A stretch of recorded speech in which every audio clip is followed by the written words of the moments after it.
Hello and welcome to another episode of Accessible Airwaves.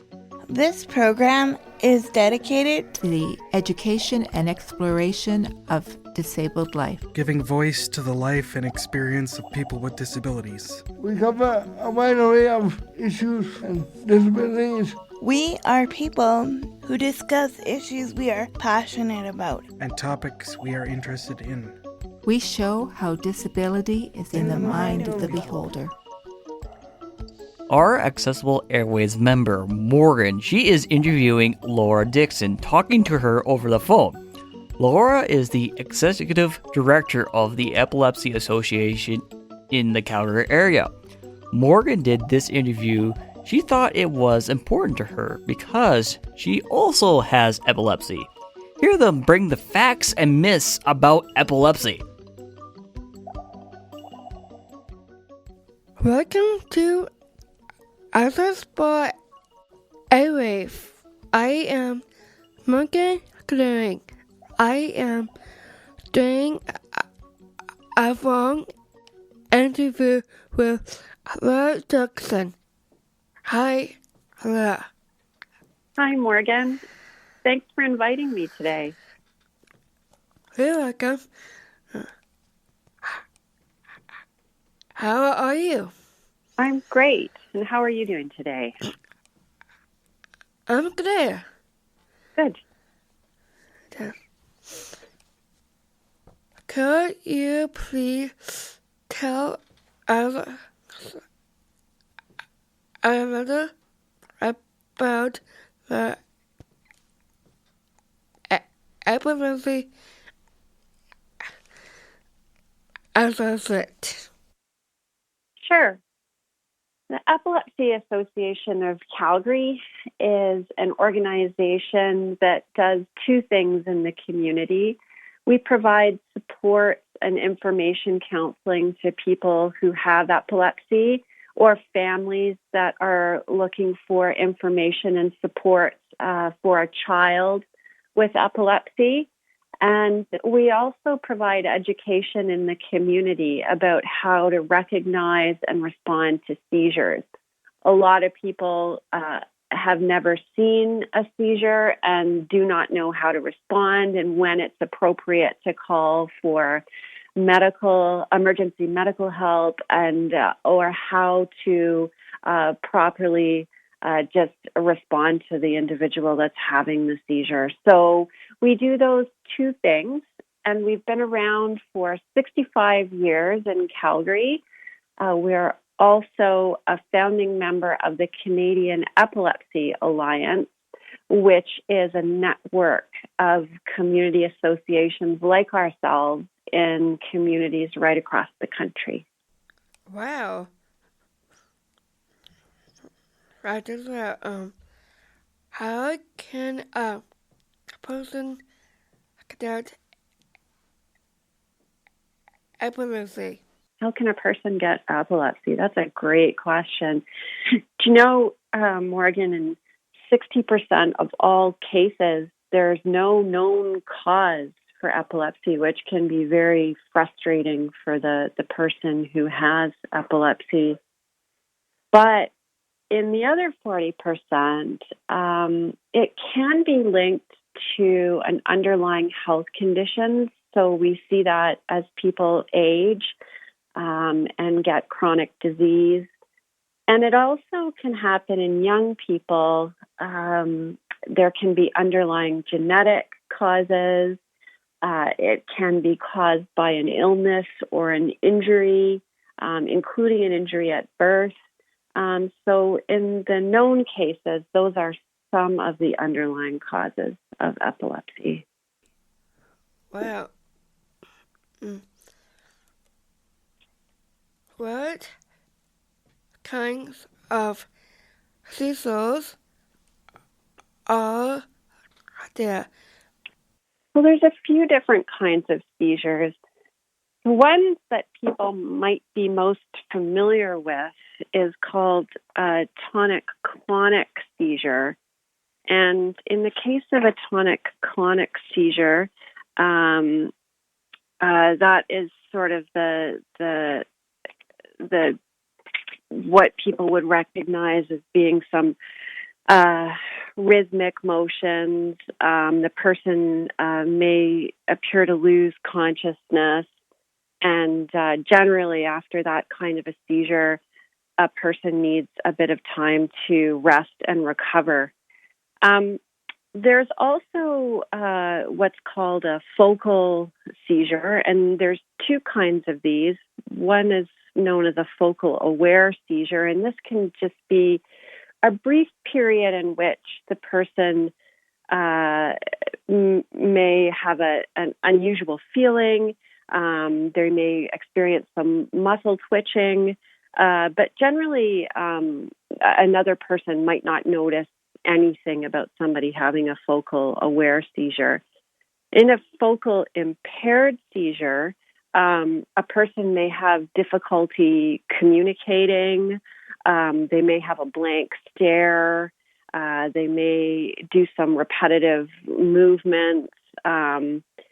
And also, they may have some unusual behavior during a focal impaired seizure. So this is one of the reasons it's important for just members in our community to understand the different types of seizures out there so as not to mistake that for something else.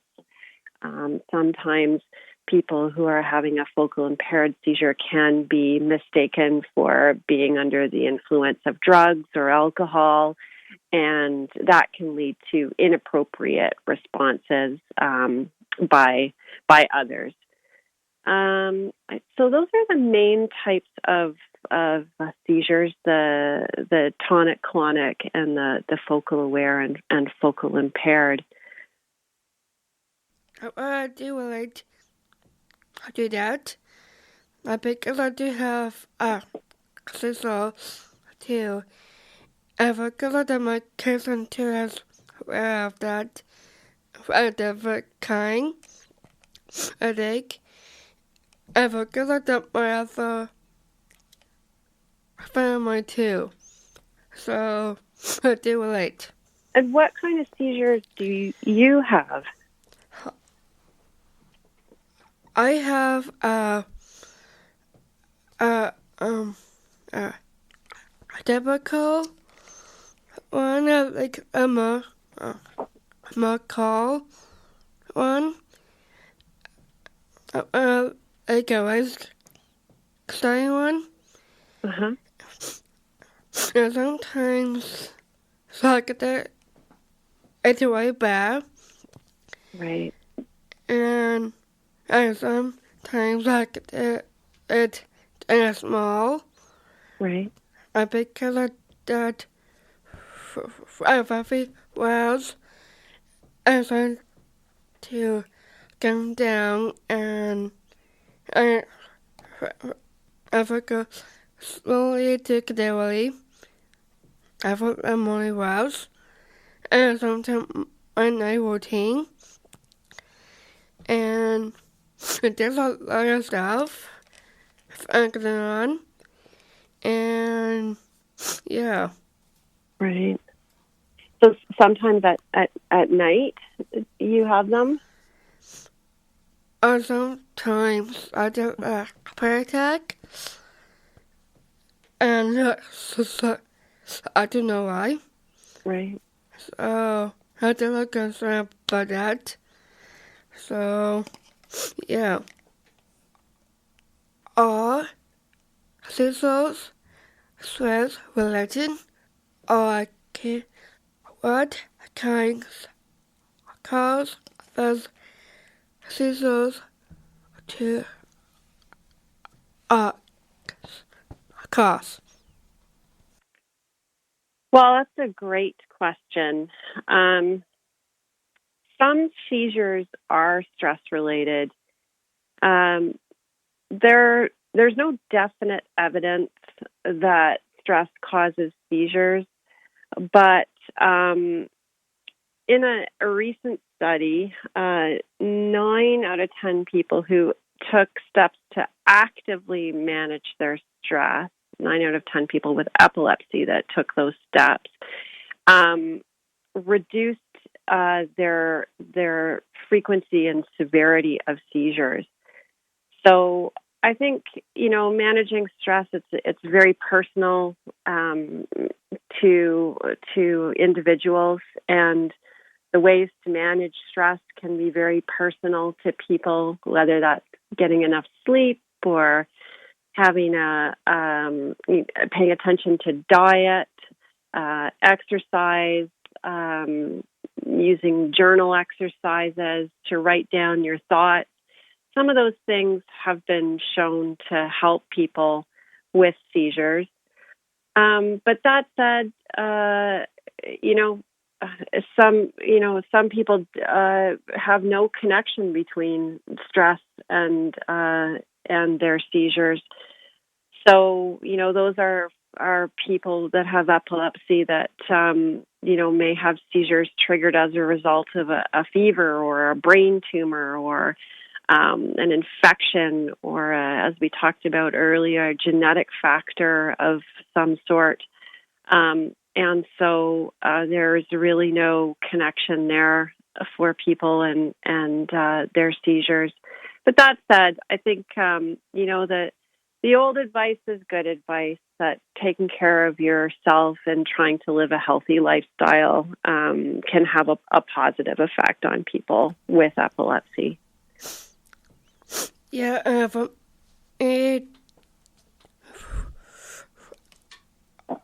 I just know big stress related, because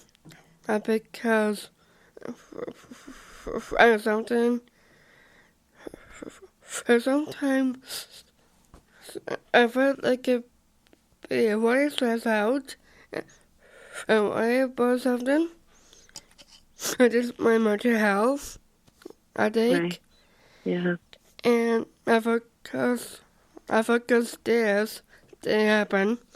Mm-hmm. Like there was like a big little bit couple, a little bit on like every day.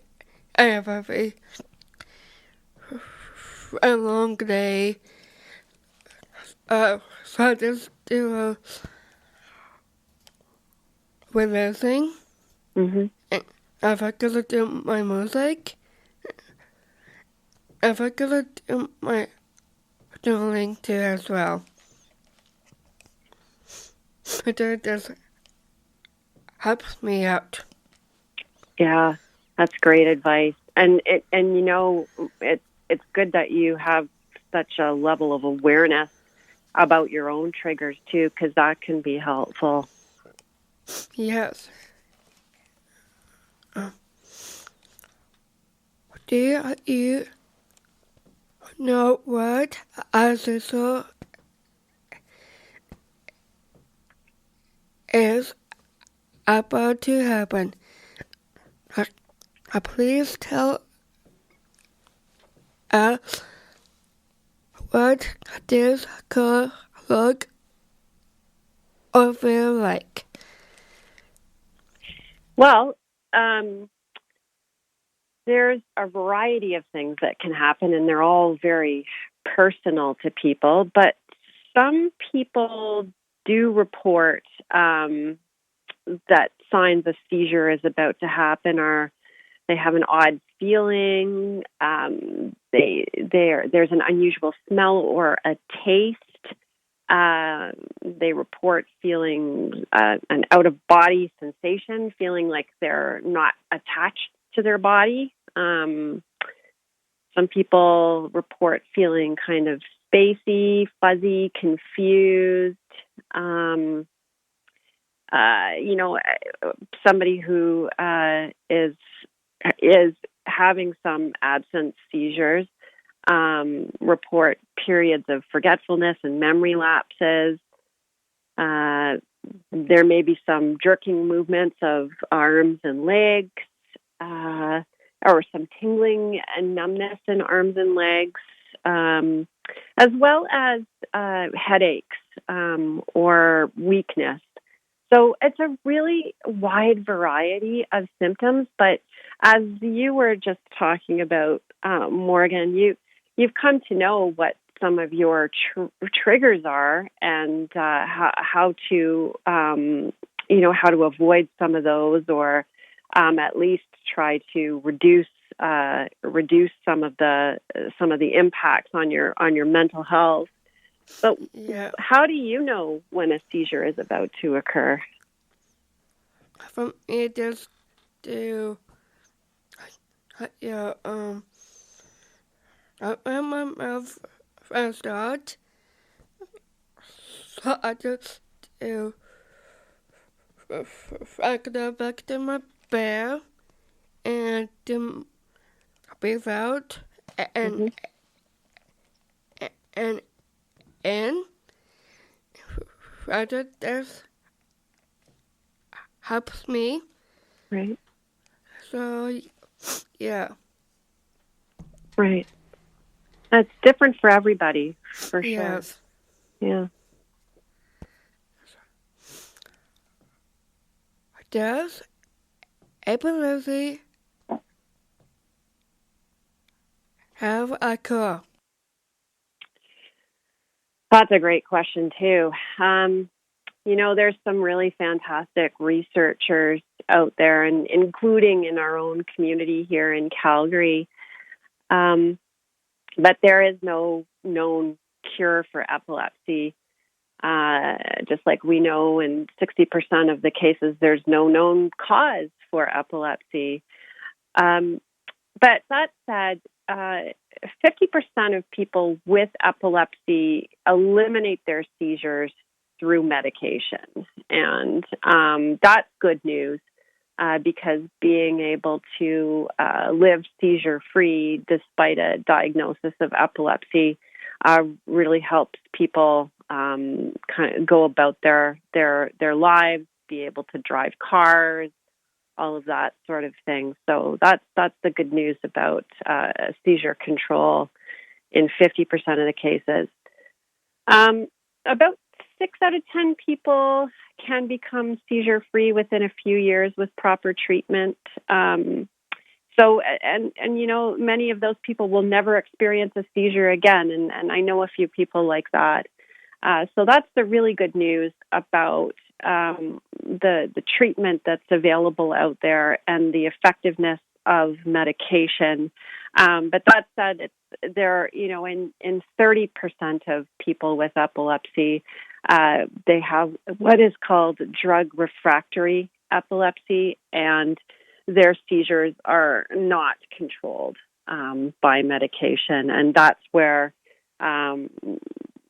epilepsy specialists have to go on and look at other options to treat seizures if they are frequent and severe, and that's very unfortunate in 30% of people with epilepsy. Yeah. For me, I did take my pills, Mm-hmm.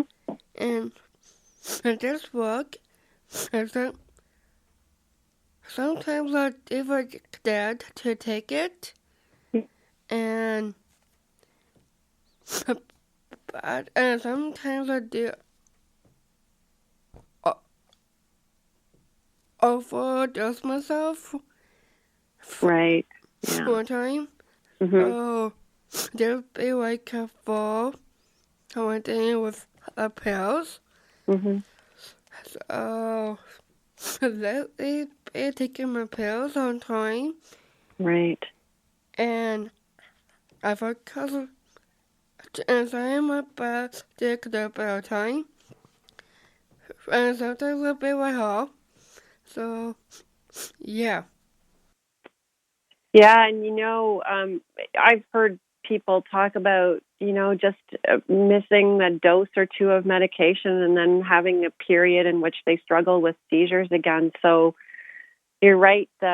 Following the dosage and the schedule is important in trying to get control over seizures.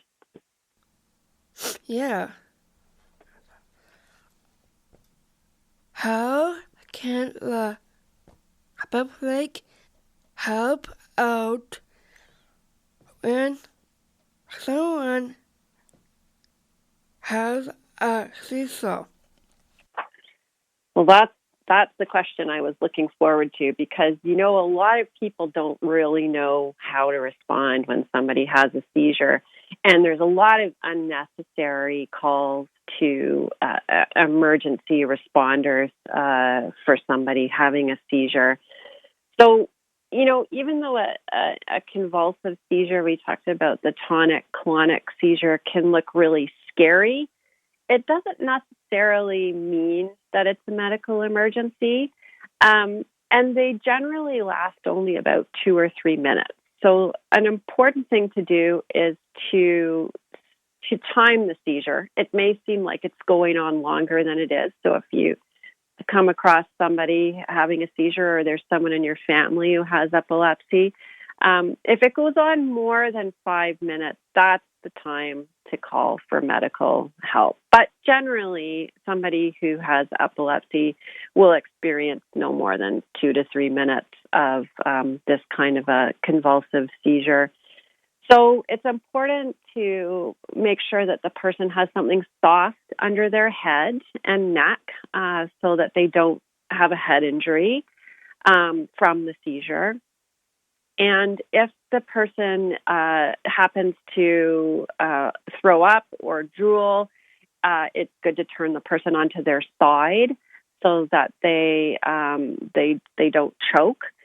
And then if there are others around, it would be good to ask people to stay back out of the way so that when the person who's had the seizure wakes up, they don't feel overwhelmed by a crowd of people around them, which can be really uncomfortable.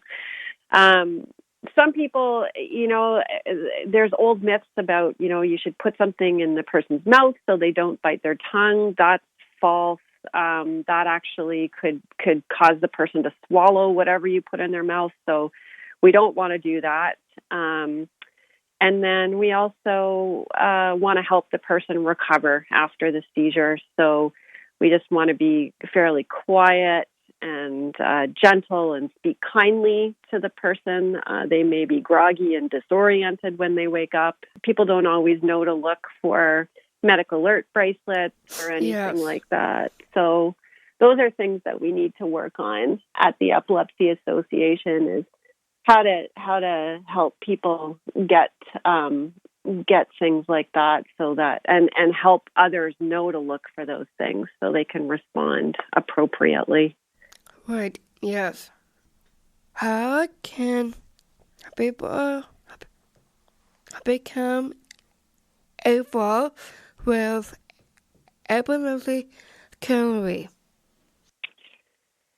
Well, we're overhauling our volunteer program at the moment, and one of the things that we're hoping to offer in the coming months is a peer support program where people who have epilepsy can volunteer to support another person who has a new diagnosis or who may be struggling with a reoccurrence of seizures after a period of time. So we'd be looking for parents of children with epilepsy, or adults who have epilepsy, or youth with epilepsy who might be willing to mentor another person. And so if you're interested in that, we'd love to hear from you. And also, we participate in a couple of sort of larger community fundraisers during the year. We'll be having an Epilepsy Association of Calgary team for the Scotiabank Charity Marathon this year, and that's going to be run in September. So if you're interested in doing a fun run, a walk, or a distance run, we'd love to have you be part of our team. And then we've just passed our biggest event of the year, which is during the month of March, we celebrate Epilepsy Awareness in Canada and Purple Day, which is on March the 26th. And every year in Calgary, major landmarks are lit up in purple for epilepsy awareness. And this year we had some volunteers, we called them citizen ambassadors, go out to our purple lit landmarks and take part in a Canada-wide event to raise awareness for epilepsy. You can also reach out to us if you would like to tell your story about living with epilepsy, and we would be happy to feature you on our social media as part of the campaign, really to reduce the stigma around epilepsy and bring it out of hiding and more into the light, to let others know that people are not defined by their epilepsy. So we're always looking for people to volunteer to tell their stories so that we can feature them in our communications. Right, this is why I was had to be on there too. Yeah. There I other method you would choose about epilepsy. Any other myths about epilepsy? Oh, well, there's, I guess when it comes to myths about epilepsy, they mostly relate to the stigma associated with it, because seizures can look scary to others who don't know what's going on.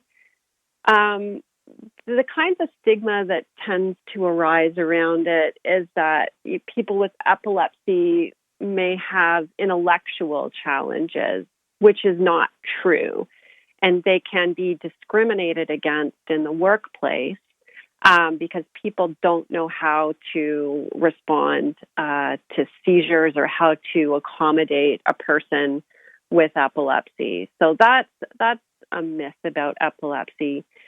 There are some cultures, around the world who believe that people with epilepsy are somehow controlled by other powers, other beings or spirits.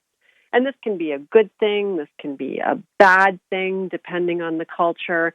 But that can also lead the person to be treated differently from the rest of society. So that would be another myth, that somebody is perhaps possessed, or that somebody is, has special powers and needs to be worshipped in some way. So, those are just kind of funny human beliefs that we have around somebody who has who's different from others because of their epilepsy. Those would be a couple of the myths about it. And as we also talked about, too, people don't necessarily know how to respond and can respond inappropriately when they see somebody having a seizure. And so, that's the old, worried about people swallowing their tongue. It's actually impossible to swallow your tongue. So that would be another myth that's out there, just about a seizure itself. Yeah. Yeah.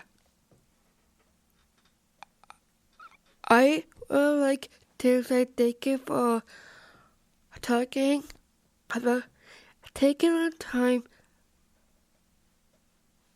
to talk to me over the phone. I have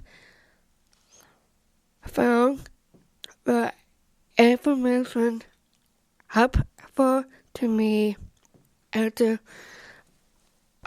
I know it will be helpful for our listeners to understand about epilepsy more. Well, thank you, Morgan. It was a pleasure to speak with you today, and thank you for the very insightful questions. I think this information will be helpful to others. Yeah. Thank you for listening.